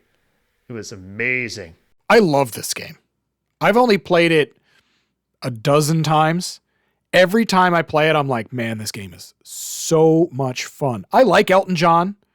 I think Elton John is a legend, right? He is Sir Elton, get this, Hercules John, who was actually born Reginald Kenneth Dwight in 1947. Yeah. He's the British songwriter and pianist. His music and showmanship is unlike anybody else. He is something special and will be remembered forever. But I don't know if he is pinball music. But when I play this pin, I'm like, you know what? You know what? He's pinball music. He's pinball music. It's unbelievable. Because like when you hear it at first, you're like, I don't know, man. Is he going to be able to pull off? It's like it's playing your song. Like, come on, really? How is this? Benny and the Jets. Do you think Benny and the Jets is... We all knew this was going to be the game. Jersey Jack has never been that great at hiding what the titles are going to be. And that's, I heard this a year and a half, like when Steve went there, that this was going to be the game, and I'm really another Elton John game. Like that can't be true. Because we had the brown dirt cowboy back in the day, right? Yeah, we had that already. I mean, is it their best game? It's my favorite game of theirs. I don't know if you want to say it's their best game. We haven't got to what a lot of people are probably going to think is their best game. Steve struggled with putting stuff in his pinball machine at Stern. This is like if Williams had still existed, this is what they would make. That's what it felt like. You got a beautiful piano lock in the back with an Elton John that plays his hands. Animatronic Elton John. His head moves. Yes, head moves, his arms move. An animatronic alligator, or crocodile, I should say. Crocodile Rock. We have a spinning tiny dancer. Girl on a pole. Yeah. You got a cool rocket sculpt. You got electroluminescent wiring on the ramps. You got ramps everywhere. this super long habit trail, and its only purpose is when you hit it in the rocket, it just fires it and it just looks cool. That's it. That's its only time it's ever used. It's a great game in every way. Steve Ritchie with a budget, basically. Oh, and did I mention Elton John's actually in the game? Did we mention that? Yes, he does call-outs. He does call-outs, and you see him in the game at various points. And can we also talk about something special here? I'm going to talk about Elton John has an EGOT. Do you know what that is? I don't know what that is. That is that he has an Emmy, a Grammy, an Oscar, and a Tony. Oh, Can You Feel the Love Tonight from The Lion King? Yeah. That's probably the Oscar. 27 people have EGOTs as of the time of this recording. Oh. So that is something special. This guy is pretty great. Glam rock, I think, is the is very much. He was a big fan of T-Rex and took a lot of that. Was it Mark Bolan? I believe is his name, of T-Rex. He took a lot of stuff from him with the whole his wardrobe and all that. So okay, let's go back to the topper. So the limited edition topper is just a piece of flat plastic, but it is gorgeous. Yeah. Yeah, but it loosens up constantly, though. It annoys me. It has wing nuts in it that keep getting loose. I got to put Loctite on them or something. So what about the CE topper? The CE topper is ridiculous. It's basically got two screens on either side of like this. Like LCD screens. It's got, and it's got a projector. And they were, I believe they even said they were left over from the Toy Story screens.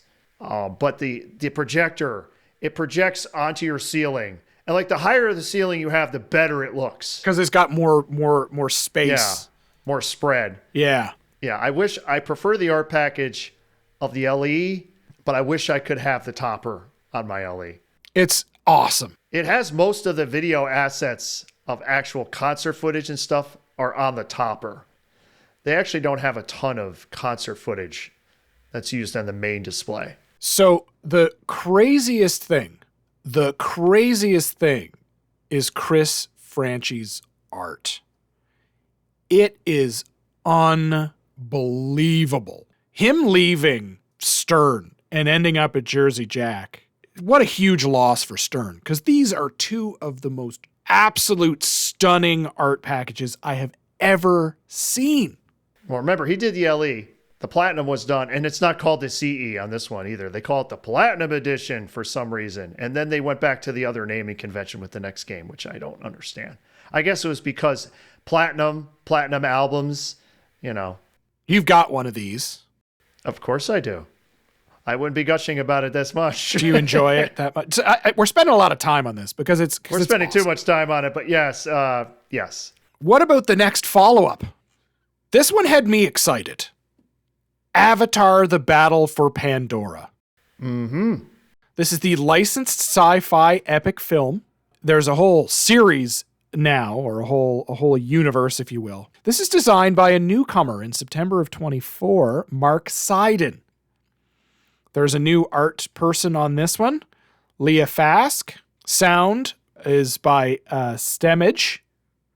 Animation, Jean-Paul DeWin. Software by Jason Allen, Keith Johnson, and Taylor Snyder, based on the Avatar film series, which is the American epic sci-fi media franchise created by James Cameron.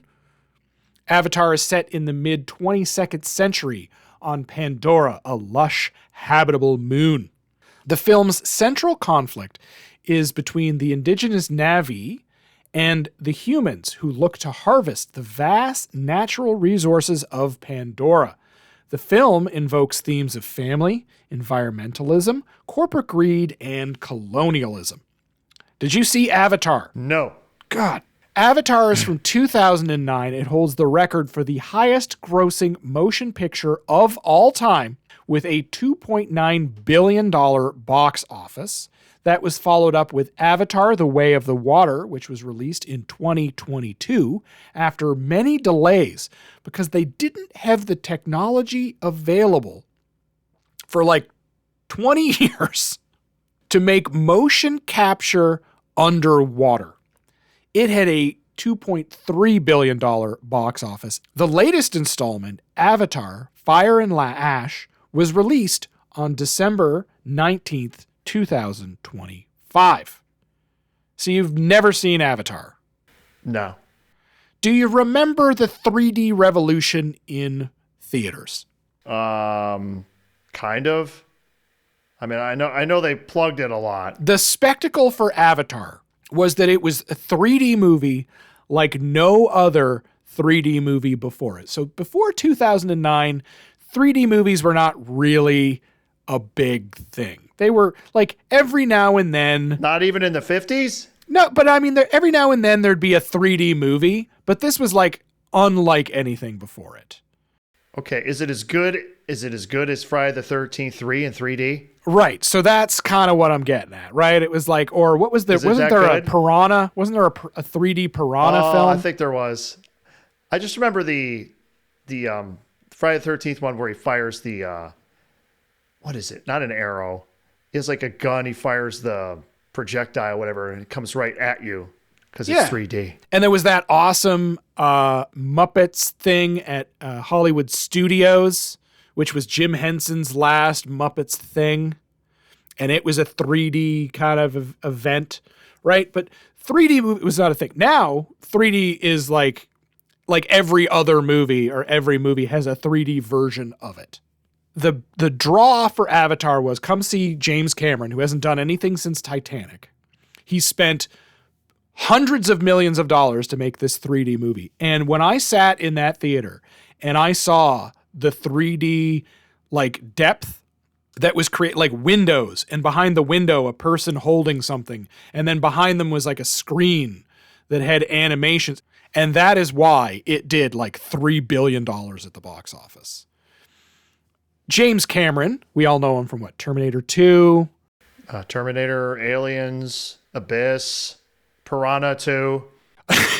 All of his movies all kind of have the same kind of cheesy bit of writing, military theme kind of guys, but they're all pretty great movies. Like, he doesn't really make a kind of a bad movie. It's not Godfather, but it is Even still. Piranha 2 was pretty entertaining. I think you should watch the Avatar movies. Nah, I'm good. I think you should. They're good. My daughter, huge Avatar fan, which I had no idea. The first real film that she saw and can remember was The Way of the Water. I took her to that movie because I couldn't get a babysitter, so her and I went to it when she was probably too young to see it. And she is so excited for everything Avatar, which is, I think, kind of funny because she's not a nerdy kid. It's pretty weird. Maybe she just likes blue. So who's Mark Seiden? He did the Metroid Pinball homebrew. Yeah, so he was kind of in the community, building his Metroid Pinball, which went over well. I never played it. Did you? I think I played it. You must have. At one of the expos, yeah. Yeah, you must have. Now, I met Mark Seiden at Pintastic one year, and I spent a great deal of time trying to get the theme of his next machine out of it. He did not take the bait. I believe he's a New England guy, so that makes sense. That he was Everybody thought he was on Harry Potter, but it was not. I would have never thought that. There was not going to be anyone on Harry Potter other than Eric Menier. So how did Mark get into JJP as a designer? Well, Mark says, at some point in 2021, I got a Facebook message from Eric Menier, and he was like, hey, do you want to talk pinball? He called me up, and we talked for about an hour. Pinball stuff and my design work on Metroid. And at the end of the call, he's like, so would you be interested in any role at Jersey Jack Pinball? And I was like, I want to be a game designer. So I ended up putting together like 64 pages of pictures, descriptions, because, you know, a normal resume doesn't exist for pinball. When this pin was released, I was pretty excited because, like I said, my daughter loves Avatar. I really enjoy the Avatar films. They're not high art, but it is pretty cool. Not a dream theme, but a theme nonetheless that I think is pretty awesome. What do you think? So we went back to LE and CE for this model. What were your first impressions? Yeah, we were confused. Like, it's not Pandora Platinum, it's CE. We're going back to that. I don't know. I thought the under playfields, 2 of them, that was interesting. It's so you shoot under the playfield, you go to one kind of part, and it's like an underplay field where you battle a submarine, and then you can get to the other under playfield, which is like there's like a pop bumper and targets under there, and then there's also a lock under playfield lock. It looks really cool. Yeah, it is. It is Avatar. It is very blue. Most of the terminology in the game is Avatar terminology, which I guess is a setting. You can dial that back if you don't want it to be that Avatar-y. They use all the terminology that if someone like me who has never seen Avatar would have zero clue of what's going on or what they're talking about. It's got a lot of habit trails. Yep. All directions. It's got ball diverters. It's got everything I want. To me, the highlight is the upper part of the playfield. Is the most interesting part. The art is comic booky, cartoony. It's beautiful. No, I think it looks good. I have the banner, and I think the banner looks great. I love it. I really do, because I'm a big fan. Is it heavier than Hobbit? Someone needs to tell us. Email us. Yeah, we're not going to look that up. We're not doing any research on that. It has not been a big seller, right? I have no idea. They didn't help themselves, because when they were trying to sell this is when Jack comes out and says that Harry Potter's the next game. Save your money. Don't buy anything else. And we're like, okay. Probably shouldn't have said that. Like, okay. It did not sell great, I don't think. However, I'm disappointed that it did not. Does it shoot fine? Yes. Is it fun? Yes. Is it loaded? Yes. So we're moving into, I think, the latest era of Jersey Jack. Elton John is probably either the beginning or the end of the last era. Avatar is probably the beginning of the next one. We've got a new designer, much fresher ideas. We're in the new factory. We're factoring all that in. Stuff is packed again. We got more stuff in these machines. I'm disappointed that this machine did not get over the way I think it should have. And I think this game, along with Godfather, criminally underrated. Don't forget the topper. The topper is... On the CE specifically. The CE, yes. It's got... It's like the one they did for the Mandalorian, but much better. Pepper's Ghost effect. Where there's a piece of glass or plastic, and then behind it there's like it gets projected on, and then it looks like it's floating on a screen or something. It's huge too. It's humongous. Yes. It's so big. Ridiculous. The one on the limited edition is like your standard sort of 3D plasticky flat thing. But this thing is unbelievable. The art, again, just beautiful. Like, I don't know why more people don't like this game. Do you like the coating on the rails on the CE? Look at the rails. Look what they did with the art on the rails. Oh, so instead of just regular colored coating, it looks like the skin of the Na'vi. It's got like the different colored, like almost like a tiger stripes. And I believe they said it was all hand done too, so like no two CEs are the same. It's so cool. Yeah. And it has this bioluminescent lighting. What is bioluminescent lighting? Lights up in the dark? Yeah, it's like UV lights. It's UV, yeah. So for the collector's edition, well, there's UV on the limited edition, but the collector's edition has even more. And they actually had to get the playfield specially made by another company because their usual playfield company could not do it to their satisfaction. So they actually had, so the CE's playfields are all made by a different company. It's so good that Jersey Jack is, they've got Elton John, which is probably their next biggest hit after Guns N' Roses. But it's such a good game by such a seasoned designer that it kind of is undercutting Avatar. And then Avatar is struggling a little bit.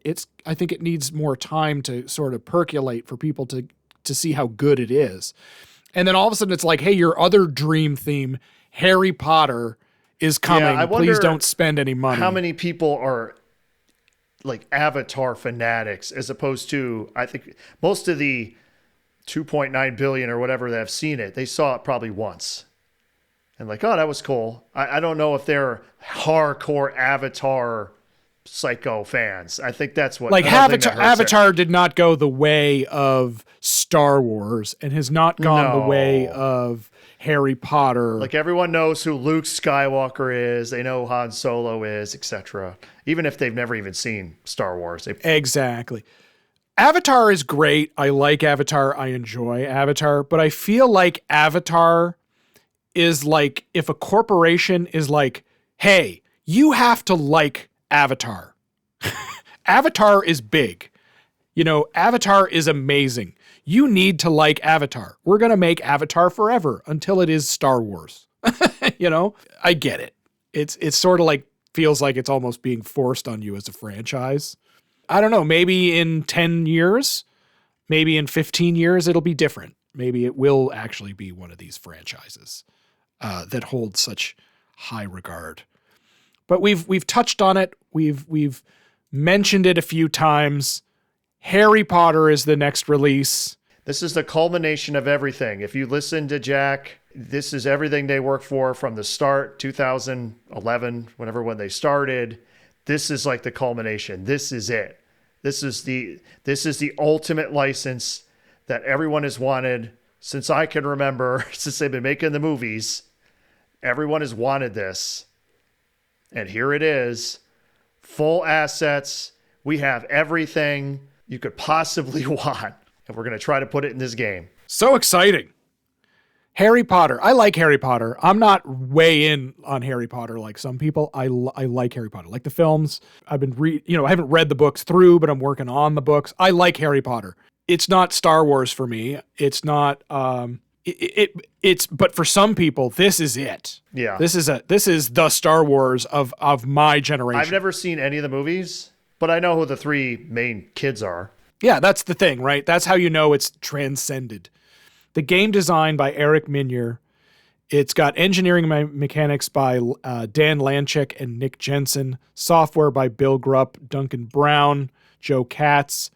Electronics, Eric Miller, Joe Ernst, Luna Silverfang, and Will Mercado. Mercado, probably. Or Merchado, one or the other. Jean-Paul DeWin on art. Animation, Jean-Paul DeWin, Johnny Weagle, Olaf Jemmy, and then the collector's edition cabinet. That's done by a special studio called Mina Lima, which is tied into Harry Potter, artwork. The people that are nerds for Harry Potter, I guess, know that name. And sound, get this, music, David Thiel. He's back. They're not going to blow it with a shit sound package. Harry Potter is a series of 7 fantasy novels written by the British author J.K. Rowling. These novels chronicle the young wizard Harry Potter and his friend Ron Weasley and Hermione Granger as they attend the Hogwarts School of Witchcraft and Wizardry. Harry Potter through 1997 to 2007 had an almost annual release of books. I remember these when I was a kid, that when the Harry Potter book came out, the fervor amongst people in my high school and then those younger than me in middle school was unreal. It was a big, big deal for these kids. That was when the film franchise came out. Slightly after that, somewhere around, 97, they started kind of thinking about moving them into a movie franchise. It was 2001 through 2011 that the films were released. They brought in a box office combined 8 films at $7.7 billion. Some of the biggest directors and writers were working on those, like Chris Columbus. Do you remember Chris Columbus? Yes. Yeah, he did like Mrs. Doubtfire. He worked on Gremlins, Goonies. Like he's a big deal. The world they created was amazing.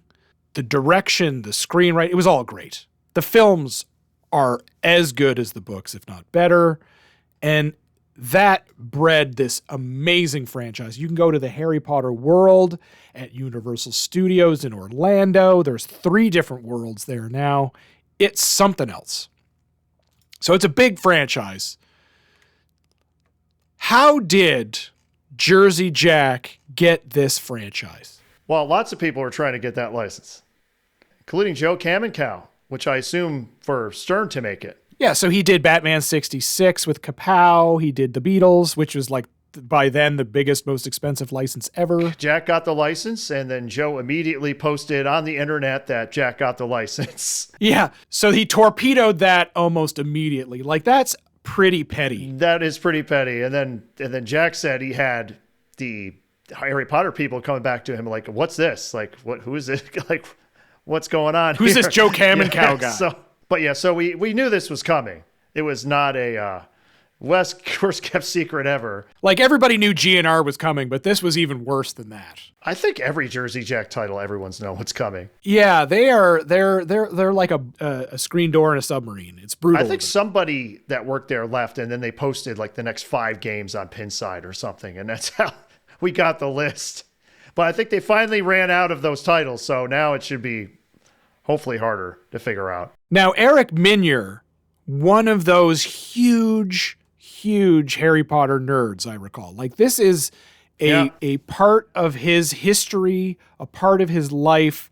Him and his wife bonded over Harry Potter releases of books. Like, this is a big part. So this is his theme, and he is the right person to do it, I think. On a high level, what do you think? Shoot's really good. Art's fine. I know there was some controversy with the whole AI. Some AI was used with some of it, which made like the dragon had an eye for an ear or something on the side of his head. Derp the magic dragon. Yeah, it looks fine. It looks fine. And it's got, I assume, everything in it a Harry Potter psycho would want. I mean, I haven't seen any of the movies, so I can't say. But I mean, when I was playing it, I don't know any of the terminology, any of the stuff that it references. So I think you would really like these films, actually, Ron. Nah, I legitimately think you would actually like these films. I'm good. It is packed. We're not. Whatever happened with Pat Lawler and his not packing stuff into games is gone. He packed everything except Toy Story. But yeah, this is packed. It has vertical up kickers. It has a rotating staircase with multiple ball paths. It's got a wand ramp, which is similar to the GNR ramp with the drumsticks. It's got a cauldron where the ball falls in. Someone's riding a broom. Yes, it's got an upper play field. It's got a car stuck in a whomping willow. Like, it's a great game. I have yet to shoot one. Really? Yeah, it shoots good. Oh, I have no idea what to do. I just shoot the ball around and it was cool. My favorite part of the playfield, of course, is what is it called? Quidditch, which is like the sport they play. All I know is I hit it up there, and all I had to do is hit a couple loops and stuff. I'm like, yeah, I could just stay up here for a while. It's got multiple shots up there. Yeah, but it was like, yeah, I like this thing here. It's cool. It's very good. Eric Minier's best game, I think. GNR was fine, but this has got something special. And it's not the theme. I think the pin itself is something special. So hats off to Eric Minier. We don't have enough to talk about this because the code's not done. Well, that we can say they went to an extra model with this because the other ones, they were back to the LE-CE model, or unless you're Elton John, then it's platinum. This one they have, what is it? The LE? The arcade and the wizard. Yeah. Oh yeah. Yeah. I got to remember. Yes. CE, wizard, and arcade. Instead of LE, it's called the wizard because they don't want it to be limited. And then they have the arcade edition, which basically has the playfield is the same, but it just has less lights and less bling and stuff on it. And that one is for under $10K, I believe. It's like $9,999. The CE, I think, is something pretty special. It's very expensive, but it is something special because it has that Mina Lima art, which has each image kind of flows into something specific about that on book. The cabinet only, which is interesting. I think it'd be interesting if they did a different playfield for it. The Wizard edition, beautiful. The collector's edition is a limited, unlimited run Do you want to talk about what an unlimited limited run is? What is it? They'll announce at some point when they'll stop making them, and that'll be the limit, I believe. Yes. This is the biggest license anyone's gotten in pinball for like ever. I mean, this is probably Star Wars. So they're going to sell as many of these as they possibly can. They're not going to limit it in any way. They're going to milk it. And they should. And you probably won't see the next Jersey Jack game for a while because of this. I think Jack himself in an interview said that, and one of his usual kind of backhanded stern jabs at how some companies have been making too many titles in the same year and there's just too much. You should dial it back, which I took as, meaning stern. So they're going to be making this for a while. The arcade edition is nice just because it is actually under 10K and it has the same gameplay as the regular version, the other two versions. The interesting thing about this game, and I'll put this out here, when we went through all these titles we've gone through, from Jersey Jack Part 1 to this episode, all the animations, the LCD animations have been Jean-Paul DeWin or Jean-Paul DeWin's team. And that's the thing. Originally, it was just Jean-Paul DeWin. Over time, he has assembled a team of other Dutch artists who work on all these Jersey Jack games. And at the latest Dutch Pinball Open, which just happened a few weeks ago, he announced that he's leaving Jersey Jack. I think his exact words were, after 14 years, I got to find something else to do. Something to that effect. But it sounds like his team will still be doing the Jersey Jack games. It's just he will not be involved anymore. But he was there from the beginning, so it's kind of a bookend to the thing. He was there from the very start all the way up to this game. We've toured various eras with Jersey Jack Pinball this episode, kind of moving from their first era into the second one where they were getting things situated into the third. And I guess we could say that Harry Potter is another demarcation point and the beginning of a new era for JJP. Do you think it's hyperbole? Or do you think that this really is a big point for Jersey Jack? Harry Potter is the culmination of the company. I mean, they said so. But are they, is that sales or do you think that that's going to be a real thing? No, I think they feel this was the ultimate license. This is what they worked for all the years to get something like this. Yeah, to get the manufacturing in place, to get the artistry in place, to get the mechanics, the supply chain, the programming teams. I think that they have been building to this point. Did they know that Harry Potter was the license that they would get? I don't think so. But this is what they were moving towards, that they could make this type of license the biggest success possible. Jersey Jack is in a different market than Stern. They are not in the arcade market. They are in the home market. And it's taking them 6 or 7 years to come to terms with that. They tried to compete with Stern on location play with things like the Guns N' Roses Standard Edition. After 2020, they knew that they had to sell more exciting and more complex games than any other manufacturer. And the succession planning with their designers has begun with names like Mark Seiden and Eric Minier. This is a big deal for Jersey Jack, and I'm excited to see where they're going. Brent Abass says, I'm super proud to be Jack's partner. I love working with him. With all his guidance and decades of experience, what he did to build this company is an amazing story on its own. The pinball community coming together to support an amazing man on his dream, and I feel really lucky to be his partner and to have him by my side. Not in my wildest dreams did I think I would own the coolest gaming company on earth. I mean, to be able to work with these guys, these legends, to create such an amazing product. I think what we do is so special. My dad always told me that it's not about being the biggest, it's about being the best at what you do. We're here to deliver the best games that money can buy. Any final words on Jersey Jack Pinball Part 2, the Eras Tour? Just looking forward to whatever their next games are. I mean, but they're going to be making Harry Potter for a while.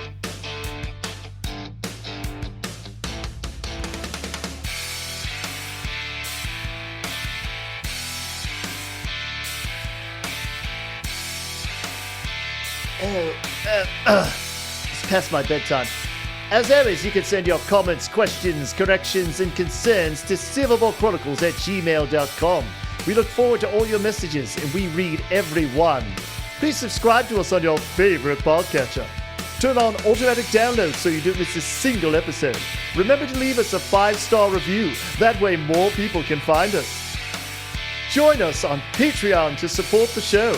Becoming a pro crony is the perfect way to say thanks, and it starts at $3 a month. Want to get early access to episodes before everyone else? Have a strange love for stickers? Join the Discord chat by jumping on at $6 a month as a premium crony. Want all the other perks in a shirt after 3 months? Join us at $20 a month as an elitist crony. Maybe you just want a shirt. I understand. Swing on over to silverballswag.com and pick up a Silverball Chronicles t-shirt, especially the one that has Ron's name first.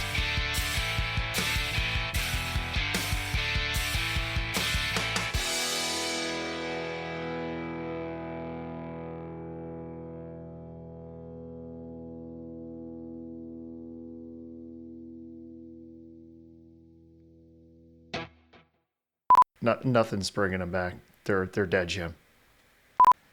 Come on, it's great. Netflix, you'd have like 5 companies that own all entertainment. I think it's 5. So was it Netflix, Paramount? You guys used to be Netflix, very anti-monopoly. Paramount, Universal. Oh, I had this before. Disney. Oh, how could I forget them? And MGM/Amazon. I said Paramount.